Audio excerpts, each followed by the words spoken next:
Oke. Hai teman-teman. Pada kesempatan kali ini, kami akan mempresentasikan hasil penelitian kami terkait dana pinjaman menggunakan metode KNN dan Navius. Video ini kami buat untuk memenuhi nilai ujian tengah semester mata kuliah Data Analytic for Business yang diampu oleh dosen Pak Eri Sudiarso. Sebelumnya, kami akan memperkenalkan terlebih dahulu. Saya Cornelia Widyayu Paramita dengan NIM 2005523001. Saya Manuela Entriani, NIM 2005523012. Saya Eodia Dias Natasha dengan NIM 2005523020. Saya Restu Ismail Fauzi dengan NIM 2005523028. Selamat menyaksikan.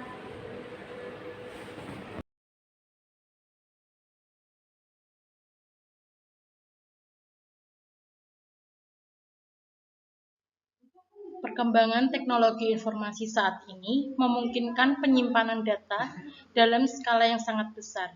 Melimpahnya data menjadi tantangan dalam dunia teknologi informasi, termasuk perbankan untuk tidak hanya mendapatkan informasi saja, tetapi juga menemukan pola untuk menghasilkan pengetahuan. Data mining merupakan kegiatan menemukan pengetahuan dari sejumlah data yang sangat besar. Dengan memanfaatkan data pinjaman anggota, data mining dapat membantu pengambilan keputusan besar pinjaman bagi kreditur. Data dengan skala besar biasanya sering terdapat pada perusahaan maupun instansi-instansi pendidikan, seperti perguruan tinggi. Dari beberapa data yang ada pada suatu perusahaan, salah satunya perusahaan Dream Housing Finance Company. Perusahaan ini merupakan perusahaan yang bergerak dalam menangani sebuah pinjaman rumah. Perusahaan ini juga menjangkau semua daerah perkotaan, semi perkotaan, dan pedesaan. Penentuan keputusan tidak sesuainya nasabah yang mendapatkan kredit dengan nilai kriteria dan nilai bobot yang ditentukan oleh perusahaan. Lamanya penyerahan laporan keputusan kepada kepala perusahaan dan informasi kepada calon pembeli membuat lambatnya proses penentuan keputusan calon pembeli untuk membeli rumah secara kredit masih menjadi kendala perusahaan hingga saat ini.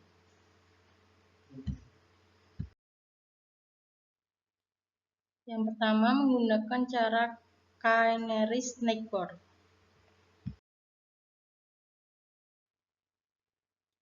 Algoritma data mining dapat digunakan untuk membangun aplikasi data mining adalah Canary Snakeboard atau KNN. KNN digunakan untuk mengklasifikasikan besar pinjaman anggota berdasarkan jarak kedekatan atribut. Hasil proses mining dapat digunakan untuk membantu pegawai bank dalam menentukan besar pinjaman bagi anggotanya. Pada data pelanggan yang mendapatkan kelayakan kredit dalam pembelian rumah, terdapat berbagai macam atribut yang ada pada data diri pelanggan yang dikumpulkan saat mendata pelanggan tersebut. Data yang dikumpulkan diantaranya adalah data kepribadian dari pelanggan itu sendiri, seperti jenis kelamin, status pernikahan, tanggungan yang dimiliki, pekerjaan, pendidikan, pendapatan atau gaji yang diterima calon kreditur, besarnya pinjaman dan jangka waktu pelunasan yang diajukan, riwayat kredit, serta status pinjaman yang masih dimiliki calon kreditur sebelumnya.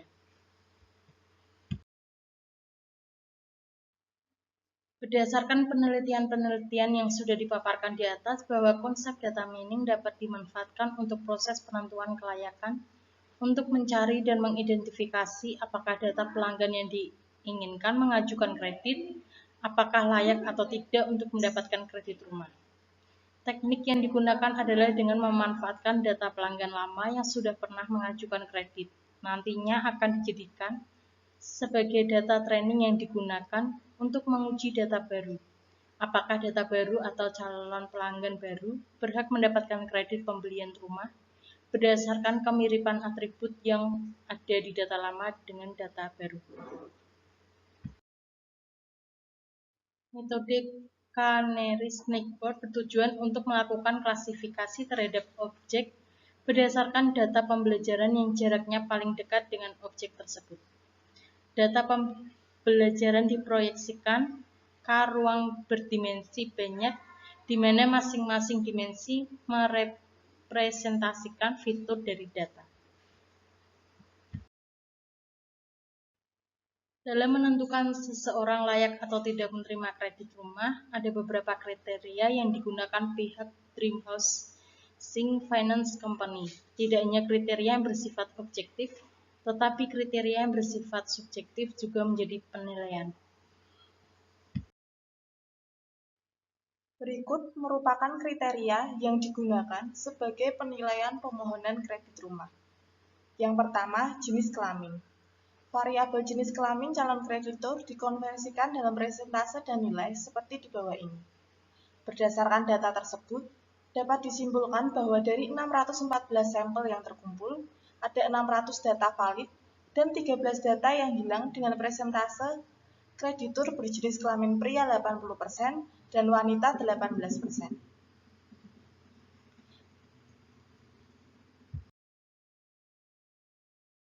Yang kedua adalah status. Variabel status calon kreditur dikonversikan dalam persentase dan nilai seperti di bawah ini. Berdasarkan data tersebut, dapat disimpulkan bahwa dari 614 sampel yang terkumpul, ada 611 data yang tidak valid dan 3 data yang hilang.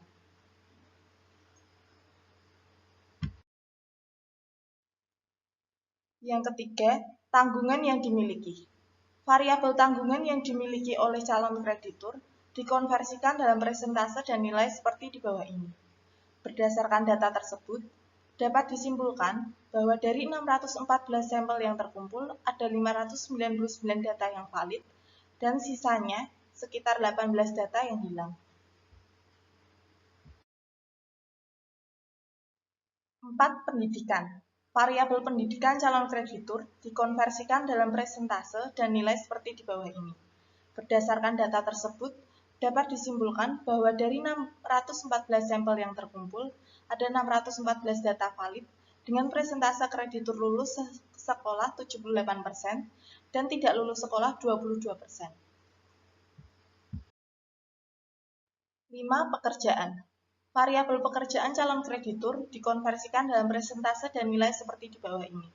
Berdasarkan data tersebut, dapat disimpulkan bahwa dari 614 sampel yang terkumpul, ada 582 data yang tidak valid dan 32 data yang hilang.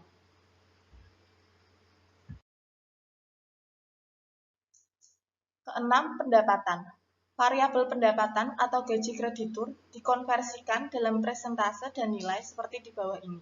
Berdasarkan data tersebut, dapat disimpulkan bahwa dari 614 sampel yang terkumpul dan semua data valid dengan rata-rata 5,4K, nilai minimum 150, dan maksimal 81,0K. Yang ketujuh, jumlah pinjaman. Variabel jumlah pinjaman yang diajukan calon kreditur dikonversikan dalam persentase dan nilai seperti di bawah ini. Dari 614 sampel yang terkumpul, ada 592 data valid dan 20 data yang hilang dengan rata-rata 146, nilai minimal 9 dan maksimal 700. 8. Jangka waktu. Variabel jangka waktu yang diberikan calon kreditur dikonversikan dalam persentase dan nilai seperti di bawah ini. Disimpulkan bahwa dari 614 data yang terkumpul, ada 600 data valid dan 14 data yang hilang dengan rata-rata 342, nilai minimum 12, dan maksimal 480. Dan yang terakhir adalah riwayat pinjaman. Variabel riwayat pinjaman calon kreditur dikonversikan dalam persentase dan nilai seperti di bawah ini. Berdasarkan data tersebut, dapat disimpulkan bahwa dari 614 sampel yang terkumpul, ada 594 data valid dan 50 data yang hilang dengan rata-rata 0,84, nilai minimal 0 dan maksimal 1.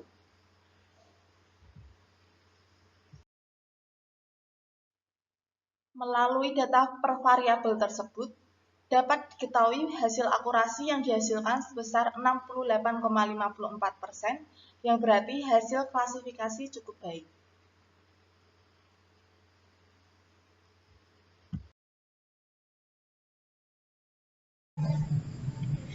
Dalam penelitian ini diusulkan proses akurasi dalam klasifikasi nasabah kredit koperasi di lingkungan usaha simpan pinjam. Karena nasabah kredit koperasi mempunyai perhatian lebih dalam meningkatkan usaha koperasi simpan pinjam. Hasil penelitian ini memiliki tujuan seperti yang pertama, mengurangi risiko kredit bagi nasabah. Yang kedua, memberikan keuntungan pendapatan bagi perusahaan. Dan yang ketiga, menjadi pedoman atau pengambil keputusan dalam memperoleh nasabah kredit. Dalam penelitian ini digunakan data nasabah kredit Dream Housing Finance Company yang digunakan untuk menghitung akurasi klasifikasi nasabah. Berdasarkan pengujian akurasi penggunaan algoritma Kaineres-Neighbor, menunjukkan hasil bahwa hasil akurasi yang dihasilkan sebesar 68,54%, yang berarti hasil klasifikasi cukup baik. Dari hasil tersebut diketahui bahwa dalam klasifikasi dengan menggunakan algoritma KNN dapat digunakan. Hasil penelitian ini menggunakan atribut-atribut yang berpengaruh, yaitu plafon pinjaman, jenis kelamin, jangka waktu pinjaman, pekerjaan, penghasilan, dan status perkawinan dan status anggota. Kesimpulannya yaitu, berdasarkan pembahasan, implementasi, dan pengujian dari sistem, diperoleh beberapa kesimpulan. Yang pertama, beberapa sistem data mining yang dibangun dapat membantu pihak perusahaan untuk proses pengambilan keputusan dalam memberikan kredit rumah dengan cepat dan akurat. Yang kedua, sistem data mining ini menampilkan hasil kesimpulan dari permohonan kredit sebagai bahan pertimbangan dan alat bantu dalam pengambilan keputusan perusahaan dalam memberikan kredit rumah. Yang ketiga, proses penentuan kesimpulan dari pemohon kredit yang dilakukan dengan algoritma KNN dimulai dengan penyiapan data training yang sudah ada. Dari data training yang ada akan dijadikan perbandingan pemohonan baru dengan menggunakan teknik Euclidean distance sehingga penghasilan nilai kedekatan antara data pemohon baru dan pemohon yang sudah ada atau data training. Berikutnya kami akan menjelaskan penelitian kelompok kami dengan menggunakan metode naive Bayes. Naive Bayes adalah salah satu algoritma pembelajaran induktif yang paling efektif dan efisien untuk machine learning dan data mining. Performa naive Bayes yang kompetitif dalam proses klasifikasi maupun menggunakan asumsi keindependenan atribut atau tidak ada kaitan antara atribut. Asumsi keindependenan atribut ini pada data sebenarnya jarang terjadi. Namun, walaupun asumsi keindependenan atribut tersebut dilanggar, performa pengklasifikasian naive Bayes cukup tinggi. Hal ini dibuktikan pada berbagai penelitian empiris.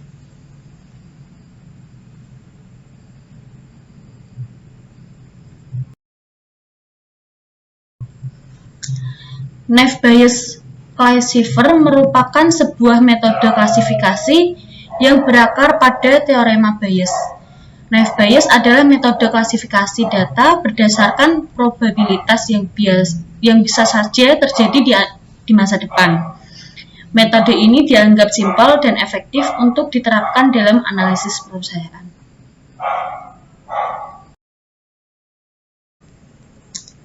Metode yang juga dikenal sebagai naive Bayes classifier ini menerapkan teknik supervised klasifikasi objek di masa depan dengan menetapkan label kelas ke instansial catatan penggunaan probabilitas bersyarat. Probabilitas bersyarat adalah ukuran peluang suatu peristiwa yang terjadi berdasarkan peristiwa lain yang telah dengan asumsi praduga, pernyataan, atau terbukti terjadi. Istilah supervised merujuk pada klasifikasi training data yang sudah diberi label dengan kelas. Misalnya, sebuah transaksi penipuan telah ditandai dengan data transaksional. Kemudian jika Anda ingin mengklasifikasikan transaksi di masa depan yang terjadi, frauded atau non-frauded atau penipuan non-penipuan, klasifikasi itu akan disebut sebagai supervised.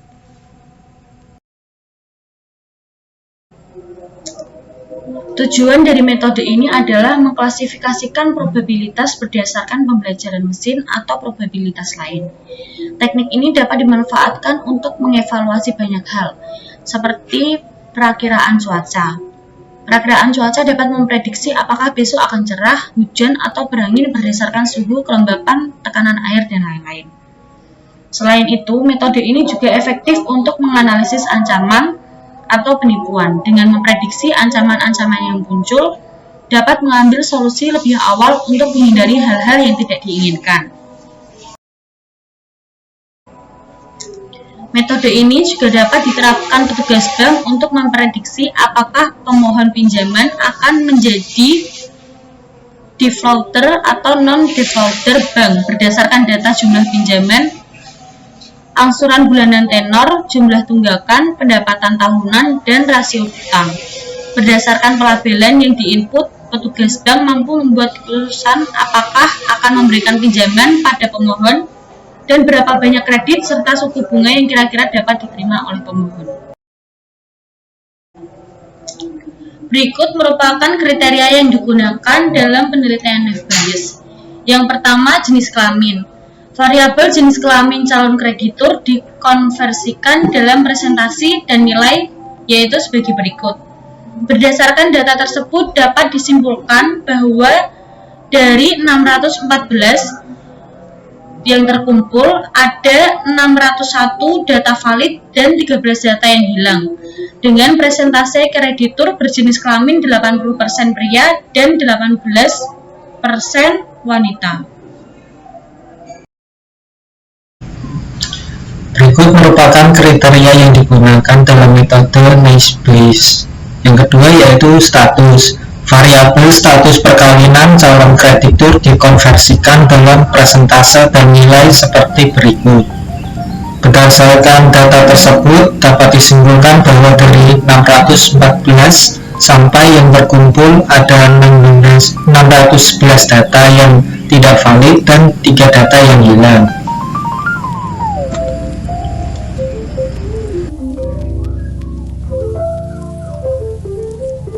Berikutnya merupakan kriteria yang digunakan ketiga yaitu tanggungan yang dimiliki.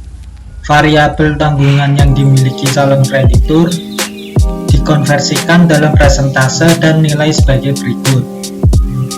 Berdasarkan data tersebut dapat disimpulkan bahwa dari 614 sampai yang terkumpul ada 599 data yang valid dan 15 data yang hilang.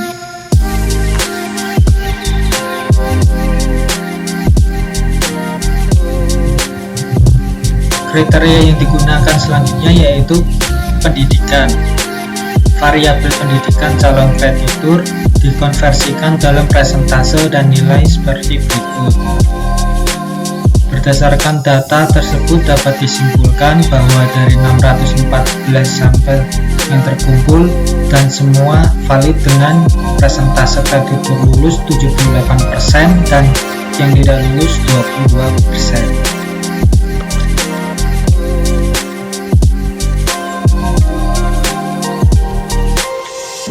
Berikut kriteria yang digunakan kelima yaitu pekerjaan. Variabel pekerjaan calon kreditur dikonversikan dalam presentase dan nilai seperti berikut. Berdasarkan data tersebut dapat disimpulkan bahwa 614 sampel yang terkumpul ada 582 data tidak valid dan 30 data yang hilang.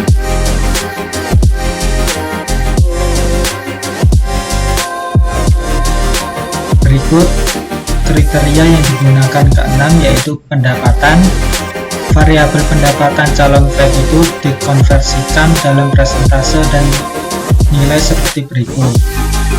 Berdasarkan data di bawah dapat disimpulkan bahwa dari 614 sampel yang terkumpul dan semua datanya valid dengan rata-rata 5,4 ribu 5,4K, nilai minimum 150 dan maksimal 81K.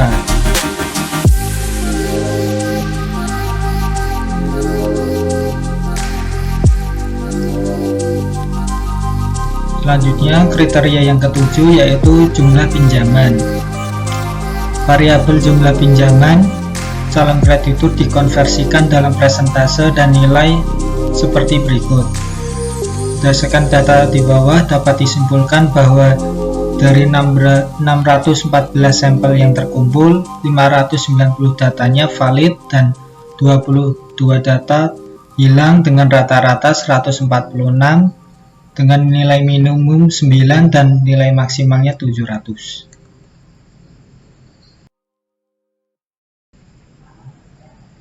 Kriteria yang selanjutnya yaitu jangka waktu. Variabel jangka waktu calon kreditur dikonversikan dalam persentase dan nilai seperti berikut.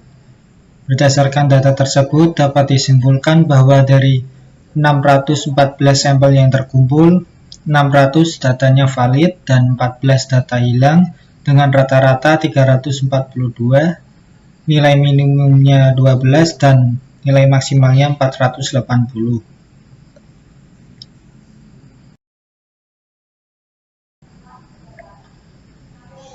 Kriteria yang selanjutnya yaitu rekan pemohon. Variabel rekan pemohon calon kreditur dikonversikan dalam persentase dan nilai seperti berikut. Berdasarkan data di bawah dapat disimpulkan bahwa dari 614 sampel yang terkumpul dan semuanya valid dengan nilai rata-rata 1,62K dan nilai minimumnya 0 dan nilai maksimumnya 41,7K.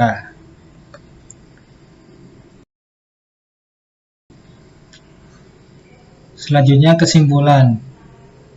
Sesuai hasil penelitian yang sudah dilakukan mengenai penerapan metode naive Bayes untuk mengklasifikasi data pinjaman pada suatu perusahaan, salah satunya perusahaan Dreamhouse Finance Company, dengan membandingkan data training dan data testing mendapatkan akurasi sebanyak atau sebesar 80,42%, sehingga penerapan metode naive Bayes ini baik untuk diterapkan pada data peminjaman.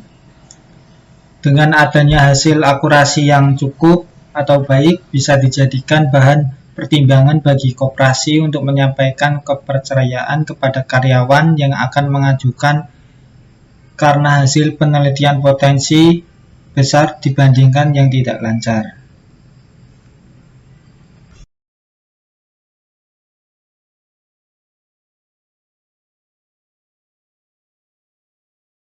Sekian presentasi dari kelompok kami. Terima kasih.